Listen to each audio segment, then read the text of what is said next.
Okay, so I think that my starter is looking nice and ripe. It's bubbly.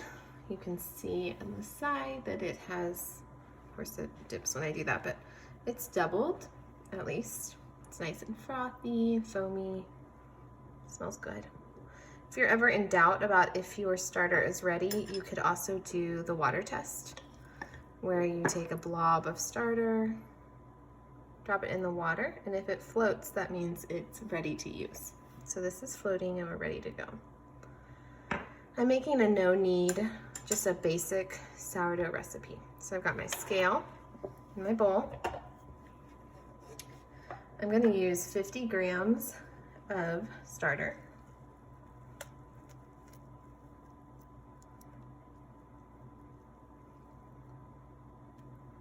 $52, that's good enough. I'm going to tare that and add 350 grams of water, just room temperature water.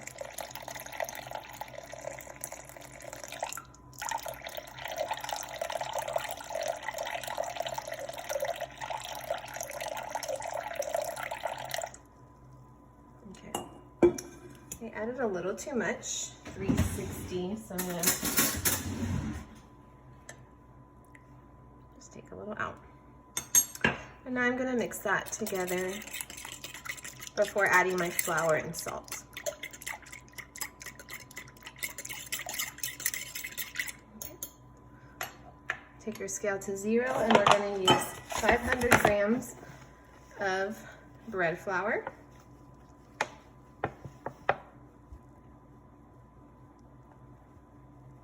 I really like using a scale more than cups because it's just easier.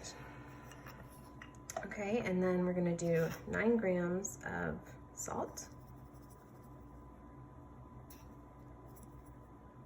And there you have it. It's all your ingredients for a beautiful loaf of bread.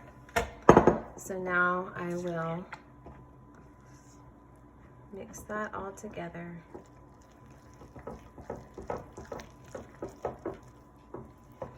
And after this is mixed, which I'll probably finish with my hands,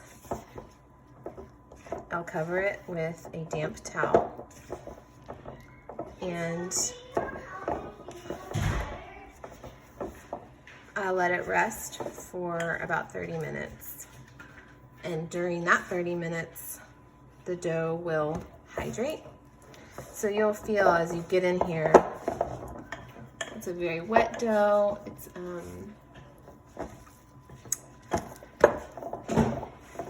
It's kind of lumpy. Just want to make sure that you don't have any big dry spots and that you're getting all the flour from the edges off. That's pretty good. So it's mostly incorporated, but you'll see, I mean, it's very lumpy. And after the dough has hydrated, all that water has soaked into the flour, it will be a different texture. So I will come back in 30 minutes and do that for you while this rests.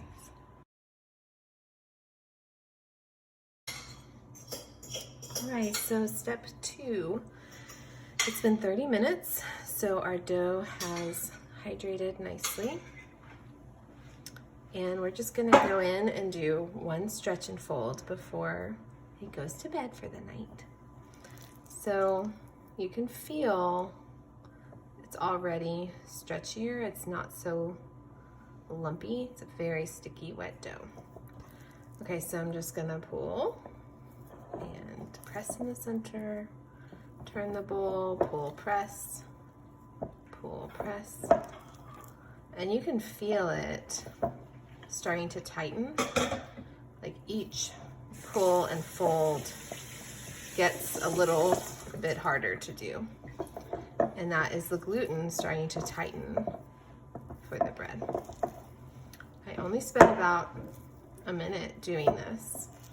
Just making sure I kind of get off the sides until it's just kind of in a ballish shape. It's really good enough. Okay, and there you have it. So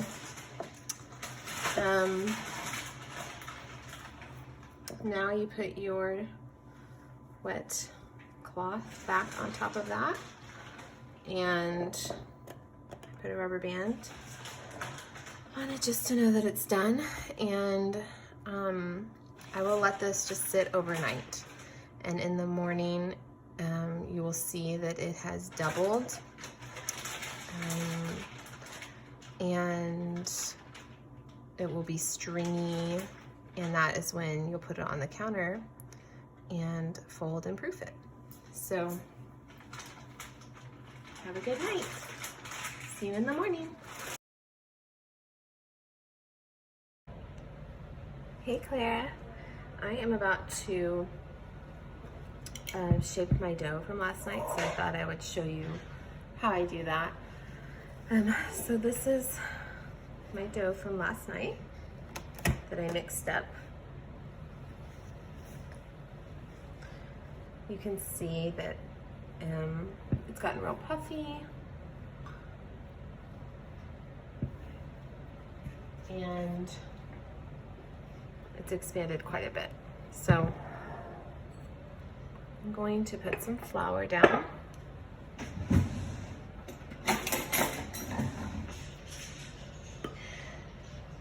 And I usually just do this kind of when I wake up.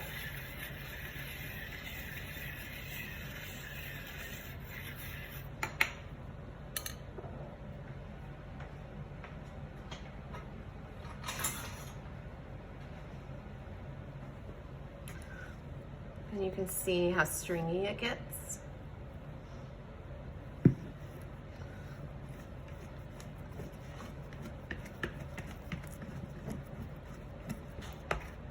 I'm doing a video, Toby.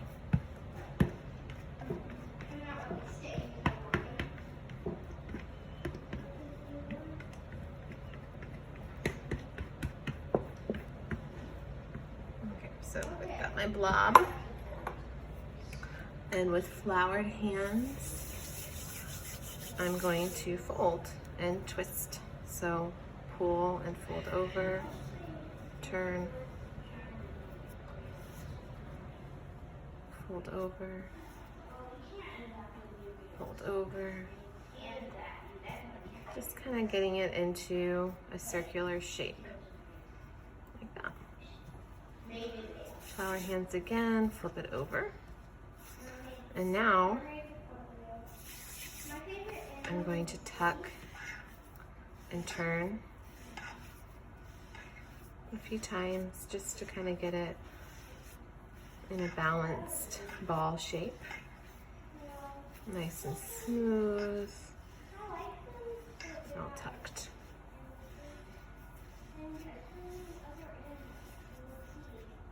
It's one of my favorite parts.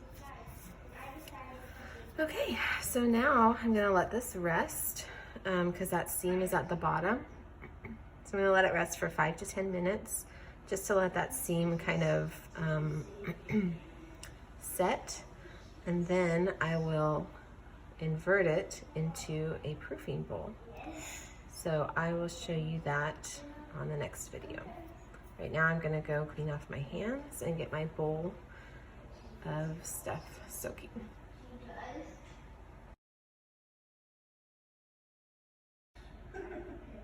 Okay, so our bench rest is over, and so now we are going to do a proofing before it's able to bake. So again, with floured hands, I'm actually going to move this out of the way for a second just so that you can see my baskets. We have a few options. You could really just use a medium bowl for this step. For a while I used this colander. They worked really well. And there's also the Banneton option or proofing basket. I like these because they're lightweight, but they're certainly not necessary. So I'm gonna put a clean, dry towel in there and just sprinkle some flour on it.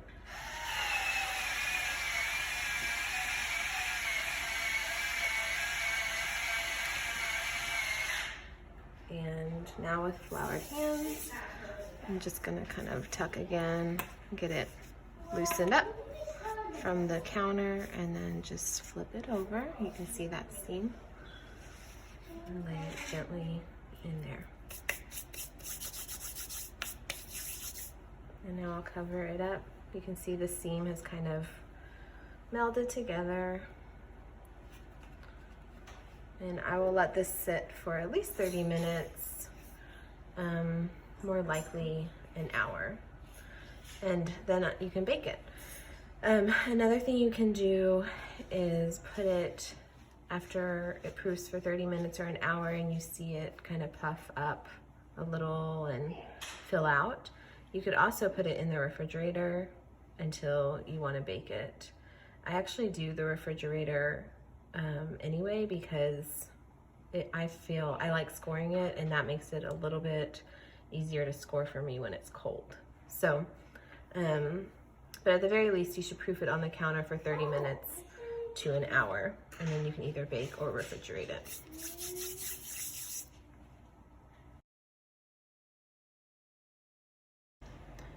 Okay, we're back in the test kitchen.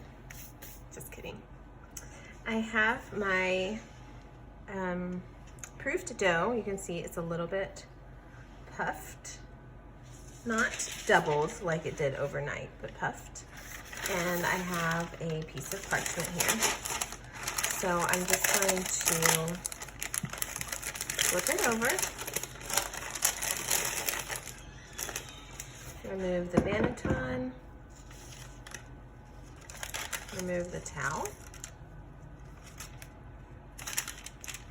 and there you have it. There's our dough. You could just bake it like this. What will happen is it will have oven spring and it will crack. So the reason we score is to make that opening just prettier. It's not necessary. You could just do a straight line with serrated knife of some sort, or you can use a razor blade or a baker's cutting tool if you want to do something more intricate, or just something cleaner. Sometimes the knife is a little bit difficult. I chilled my dough a little bit because I am going to score it with a design, but you don't have to do that. Right now I'm sprinkling on a little extra flour so that that design shows up more. And this flour is actually white rice flour. And the reason I use that is because it doesn't burn as easily as wheat flour. And so you just get a little more contrast with it. It's fussy, you don't need to do it that way. Okay, so I'm just gonna do, I'll do one score and a leaf pattern. So first I'll start with my scoring. You just wanna do quick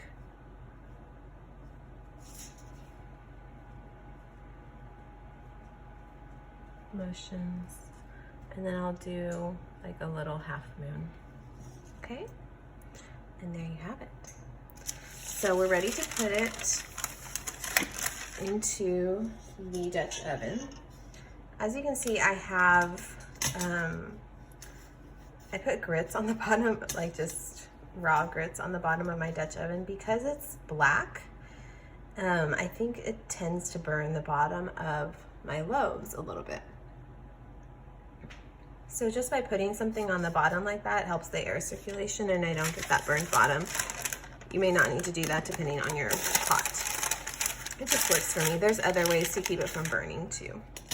So I've lifted it into this cool pot and my oven is already preheated to 450 degrees. So I'm just gonna stick it in there and set the timer for 20 minutes.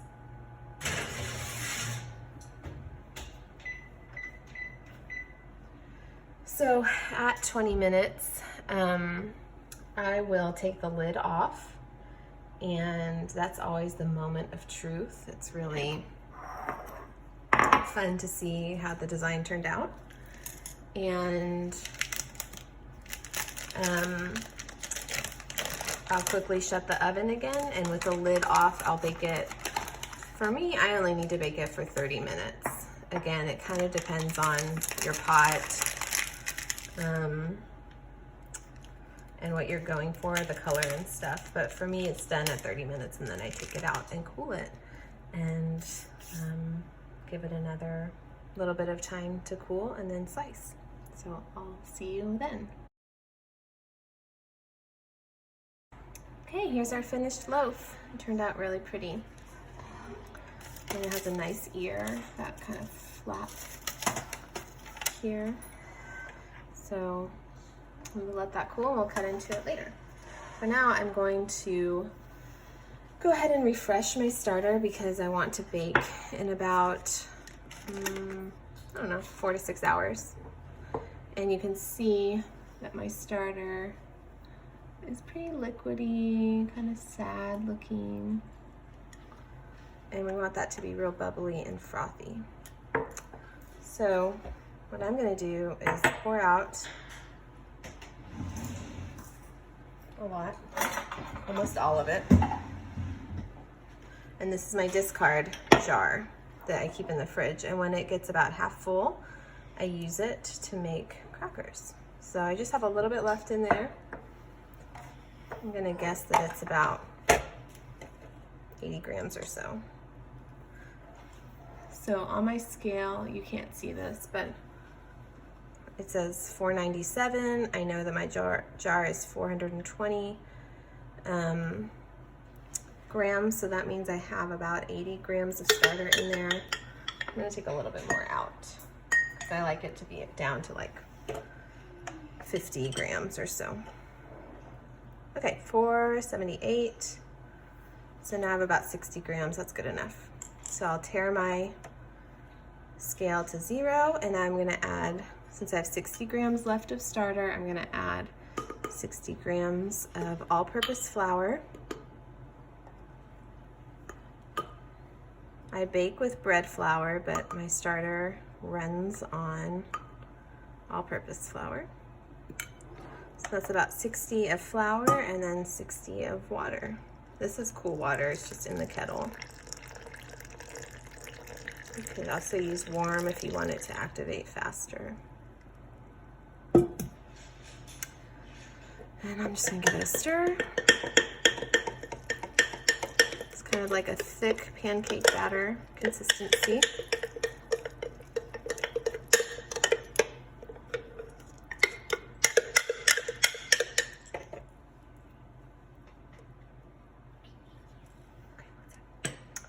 And I'm gonna cover it now. So, I don't know if you can see this, but I have this rubber band here, and I'm gonna put that right where the starter level is now, and when it grows to be double that size, then it's ready to use.